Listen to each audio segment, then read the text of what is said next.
వ్యవసాయం చేస్తాం, టైలరింగ్ చేస్తాం సార్. వ్యవసాయం టైలరింగ్. ఏం పరిస్థితి వ్యవసాయం ఇప్పుడు ప్రభుత్వం కాంగ్రెస్ ప్రభుత్వం వచ్చింది కదా. సార్ యూరియా మాత్రం దొరకలేదు సార్. రోజు తిరుగుతుంటే కూడా పొద్దుగాల పోయి లైన్లో చెప్పులు పెడుతున్నాం సార్.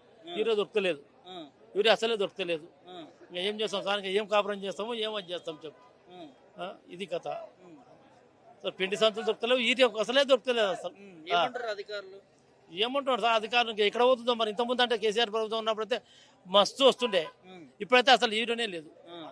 కొట్టుకుంటున్నారు కదా రైతులు. అవును కొట్టుకుంటారు సార్, ఆడోళ్ళు కొట్టుకుంటున్నారు. ఆడోళ్ళు ఒకరికొకరు కొట్టుకుంటారు. చూస్తే బ్లాక్ దంతలు ఎంతో తెలియదు కానీ కొట్టుకుంటున్నారు. అసలు యూరియా అసలు దొరుకుతూనే లేదు. లైన్లు పెట్టాలి చెప్పులు.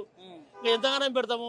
కేసీఆర్ అన్నమాట ఫస్ట్ ఇంతకుముందు ఏం చెప్పిండు, మేము మనం పోయి చేయి జారిపోయింది అనుకో ఎప్పటిలాగా పరిస్థితి వస్తుంది అన్నాడు. ఆయన అన్నాడు ఆ దేవుడి లాగానే ఆయన చెప్పిండు. అట్లే అయింది ఇప్పుడు పరిస్థితి. అట్లే అయిపోయింది కదా వాస్తవానికి అయితే. ఆనాటి రోజులు వస్తాయన్నాడు. కరెంటు కూడా అప్పటిలాగా అన్నాడు. కరెంటు అయినప్పుడు ఇంత కూడా పోలే. ఇట్లా కరెంట్ ఇట్లా పొయ్యి రాలే. ఇట్లా ఇట్లా ఇప్పుడు కరెంటు చూడు, మూస్తే కరెంటు తెస్తే ఏడుంది, కరెంటే పోతలేదు. పోతుంది ఉంటుందే పోతలేదు ఉంది.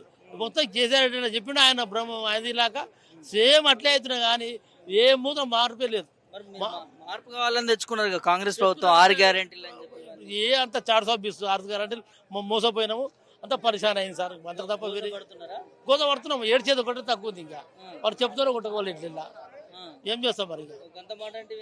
అవునా ఉన్నది చెప్తున్నాం కదా సార్. మనం ఉన్నది చెప్పుకుంటున్నాం కనుక కానక చేసారు. ఆయన అన్నాడు మా అడ్జస్ట్ అయిపోతుంది. సేమ్ కేసీఆర్ అన్నట్లే అయిపోతుంది.